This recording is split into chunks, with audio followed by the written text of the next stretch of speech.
Black and white RT நிகழ்ச்சிக்கு வரவேற்கிறேன். வணக்கம். இன்றைக்கி என்ன டாபிக்னா 2026 பொது சட்டமன்ற தேர்தலுக்கு அதிமுக தயாராகி வருகிறது. அந்த கட்சியின் தேர்தல் வியூக பணியை பிரசாந்த் கிஷோரின் ஐபேக் கம்பெனி செய்வதற்கு முன் வந்திருக்கிறது. என்னங்க சொல்கிறீங்க?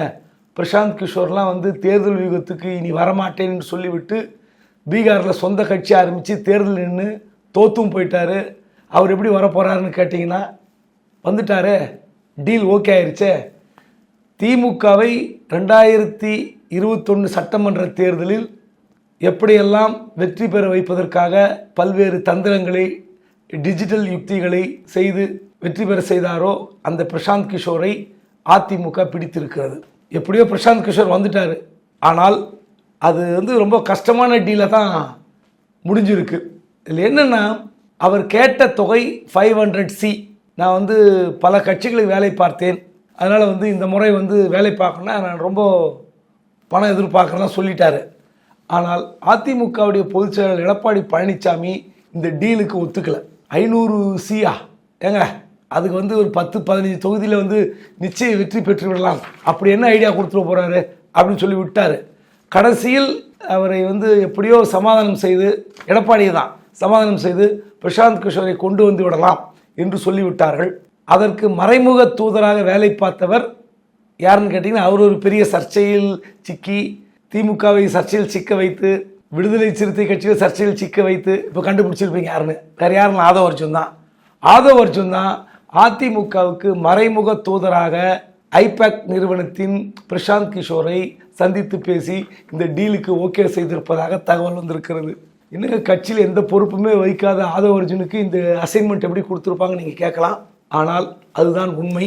ஏனென்றால் திமுக வீழ்த்த வேண்டும் என்ற ஒரு நோக்கத்தில் திமுக தங்களுக்காக பயன்படுத்திய அந்த ஏஜென்சியை திமுக கொண்டு வந்த அந்த நபர் ஆதவ அர்ஜுன், இவர்களையே பயன்படுத்தி அதிமுக ஒரு தேர்தல் வியூகத்தை வகுப்பதற்கு தயாராகி கொண்டிருக்கிறது. இதில் என்ன விஷயம்னா, பிரசாந்த் கிஷோர் ஒரு காலத்தில் உண்மையிலே 2011 குஜராத்தில் மோடி முதலமைச்சராவதற்காக முதன் முறையாக தேர்தல் வியூகத்தை கொண்டு வருகிறார். அந்த கம்பெனி பேர் பார்த்தீங்கன்னா சிட்டிசன் ஃபார் அக்கௌண்டபிள் கவர்னன்ஸ், சிஏஜின்னு சொல்லி கொண்டு மோடியை 2012 3வது முறை முதலமைச்சராக்கி விட்டார் பிரசாந்த் கிஷோர். அதன் பிறகு 2014 நாடாளுமன்ற தேர்தலில் மோடி தான் பிரதமர் வேட்பாளர். அந்த பிரதமர் வேட்பாளருக்கும் தேர்தல் ஸ்ட்ராட்டஜி, தேர்தல் வியூகத்தை வகுத்து கொண்டு ஒரு பிரதமர் ஆக்கி விட்டார். அந்த நேரத்தில் பிரசாந்த் கிஷோரோடு சேர்ந்து வேலை பார்த்தவர் ராபின் சர்மா. ஐபேக் ஆரம்பித்து 2 பேரும் தான் ஒன்றா வேலை பார்த்தாங்க. ஒரு கட்டத்தில் பிரசாந்த் கிஷோர் வெளியே போய்கின்ற பிறகு ராபின் சர்மா தனியாக ஒரு கம்பெனி, ஷோ டைம் கன்சல்டன்சின்னு ஒரு கம்பெனி ஆரம்பித்து அவரும் தேர்தல் வியூக பணியை செய்து கொண்டிருக்கிறார். இந்த நிலையில் யாரை கொண்டு வந்தால் அதிமுக சரியாக இருக்கும் என்று 2ஆம் கட்ட தலைவர்கள்லாம் ஐடி விங்கோடு டிஸ்கஸ் பண்ணும்போது, நம்ம திமுகக்காக கடுமையாக உழைத்த பிரசாந்த் கிஷோரை கொண்டு வருவோம், அதுக்கு ஆதவ அர்ஜுனை பயன்படுத்துவோம் என்று சொல்லியிருக்கிறார்கள். அந்த டீல் ஓகே செய்து இவருக்கு 500C கேட்டதில் 250C ஓகே பண்ணிட்டாங்க.